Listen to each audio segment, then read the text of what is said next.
माझ्या अकाउंट मधून 1000 रुपये काढलेत काय? हो. का? अरे तुझं ते एटीएम तो कवा काढलेला आहेस?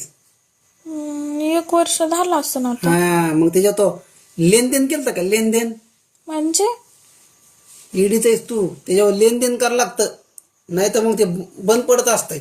म्हणून मी ते 1000 रुपये काढलेत. म्हणजे काढावं लागते, टाकावं लागते. हा, त्याला इंग्लिश मध्ये ट्रान्झॅक्शन म्हणतात. लेनदेन व्यवहार करावा लागतो, लेनदेन. ट्रान्झॅक्शन ऐकलं होतं मी कुठतरी टीव्ही मध्ये काहीतरी.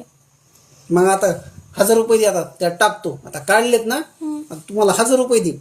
उद्या जाऊन बँकेत पहिले ते 1000 रुपये टाकतो तुझ्या अकाउंटला, म्हणजे लेनदेन झाला व्यवहार. बरं झालं तुमच्या तरी लक्षात आलं, नाही तर बंद पडला असतं. अरे बाबा, मला बघावं लागतं ना सगळं. बरं तुझ्या तर काही लक्षात राहत नाही काही. उद्या सकाळी लक्ष करून देते, मग टाकून या. हो, वर 100 रुपये दे.